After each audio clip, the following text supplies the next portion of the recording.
I had a question, but she actually brought it into the conversation.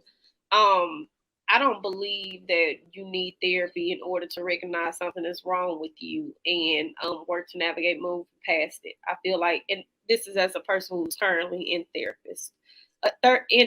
I see my therapist often. Um, Self awareness is a thing. And you may get that self actualization at any point in life. I feel like a lot of times we try to place a lot of burdens on adults and forget that there are some mentally advanced children who are in their teenage years right there. Life has put them in position to where they catapult above some adults that you know. The same way we know that there are some 50-year-old women who are still walking around trying to relive their glories and some 50-year-old men who are still talking about their high school highlights, right? Mentally, some people are just in different places. And I feel like when we talk about our parents and we talk about single parent households and we talk about therapy, we're now utilizing tools that provides us a crush to keep us as victims. And Michelle hit it on the head. I don't necessarily agree with everybody taking these different tools, right? Not saying that they don't need these tools, but I don't think that these tools should be used as a catalyst to continuously give people an excuse to be a shitty individual. If you know you were pregnant for only 9 months and you had that baby at 5 years old, you should not still be talking about I got baby weight. The same way if a man knows that he lost his car and then 2 years later him losing his car is not a reason for him to say he can't get another job because he don't have a car. Do y'all follow these analogies? Because if you follow these analogies, then that should be the direct correlation in showing you just because I grew up in a two-parent house, in a one-parent household, and I was raised by a single mother, does not mean I cannot own who I am. That does not mean that that limits my conversational ability. That does not mean that it prohibits me from being a better partner and looking forward to the future to be a greater parent than my parent was. I can be better than my circumstance. I can be greater than my situation. But when we start interminting all of these other catalysts to say, well, they need therapy. They need somebody to help them. They need somebody to pray for them. They need somebody to do this. What you're doing is taking the responsibility away from the individual. Because even after therapy, once that session over, you got to get your ass up and go outside and still do the work. Well, let me say this. First of all, to Miss Nicole, for the sake of accountability, well, I fundamentally believe because I was brought up in some of these conditions and I was able to get through it. I fundamentally believe what you do or expose to your children can can be a permanent stain on their life forever, depending on the significance of what you do and what you put them through as a kid.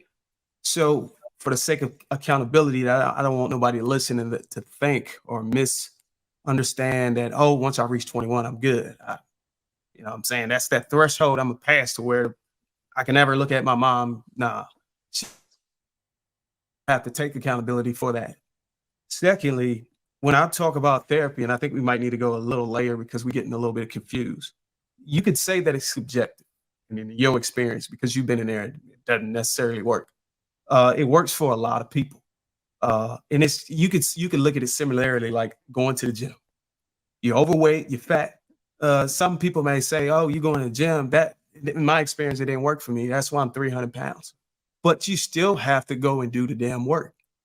You still have to follow the steps. You still gotta be receptive to what you're getting. So when you said you still got to get up and go and work, you damn right. You get what I'm saying? It's an open door so you can get the advice you need so you can be able to process your thoughts, your feelings, and be able to get over this anxiety, the depression, all of the things that could have been traumatic in your life.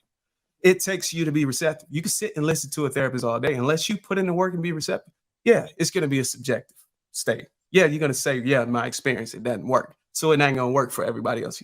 We don't want to do that. You don't want to do that. You gotta put in the work. And that's my 2 cents on that. I gotta correct you. I never said that therapy did not work for me. This is my second time in therapy. I said I'm currently going. I avidly enjoy my current therapist, and I feel like it has been progressive for me. My point was, even after therapy, and you reiterated it, you still have to get up and go do the work. Nobody can tell me going to the gym does not work, especially if they continuously have a shitty diet or they only did it for 1 month. You don't see changes in a month, which is the same reason why you spending 18 years under your mama household as a single parent. And then you turn it around and you going through 3 relationships as an adult, and you're telling me that this has worked for you, does not mean that you are actually self-aware. That was my point. You can go through a lot of different things in life, but when you start finding things to excuse your behavior, such as, well, black people need therapy, such as, well, they grew up in a single parent household, such as, well, I had a baby, so now I can't lose weight, such as, well, I ain't got no car, so that's stopping me from going to get a job. When you finding ways to misplace the blame, these are things that stop you from being a better individual. These are things that prohibit you from being able to have a better conversational piece, and it stops you from taking accountability. Because again, I know very mature teenagers who have been catapulted into situations due to just life. The same way that I know very immature adults who want to look like they're still a teenager, who want to act like they're still a teenager, who out at the club every weekend, who out doing things that are not progressive to them as an individual. So we can't use age, which omits Miss Nicole 21 factor, and we cannot use therapy as reasons as to why people ain't got their shit together. People ain't got their shit together because they don't want to. Okay, Can I hold say that thought. something real quick? Hold that thought. I want to get Balance in and Jay because they haven't spoke on the topic, and then we'll come back around and we'll go back to Marcus and Sayer. Okay, go ahead, Balance.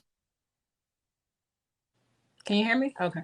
So I just want to add on to what you guys are saying. I think, Paris, I understand what you're saying, but people, you can't expect people to change if they don't have the tools to change. It just doesn't work that way. You can't say, oh, because you're old enough and now you've been through life, you should be able to just do it if you want to. People need the tools to change, and therapy is a great way to get the tools. The therapist doesn't do the work for you. They provide you with the tools to better yourself. That's how you do it. And I think that's with anything that you want to be very good in and do better in. You got to go get the tools from whoever is, a pro in that field. But really, that's all I have to add with that. All right, go ahead, Jay.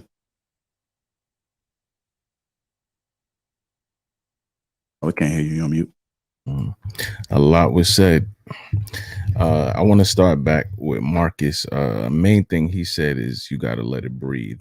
And this is in regards to the video. I'm speaking specifically in regards to the video when he said you have to let it breathe. Because I feel like communication is affected by resentment. In relationships, small little bouts of resentment build. And if it's not addressed, it just continues to snowball into something bigger.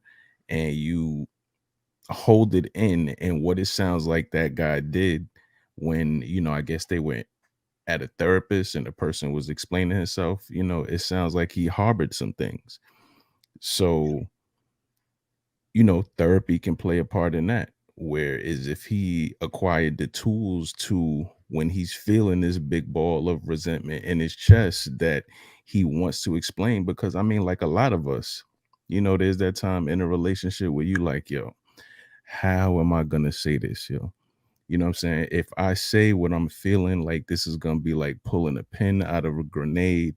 I know she's not gonna take this well. I know she's gonna flip out, but if you sit with it, it's just gonna build and build and it's gonna explode. You know what I mean? And explode is relative to who you are. One person's explode could be storming out the house, another person's explode could be jail. You know what I mean? So you have to figure that out. But I think definitely being given the tools to get what you're feeling out is very important. Because communication in my experience, my communication has been hindered by not knowing how to articulate what's inside.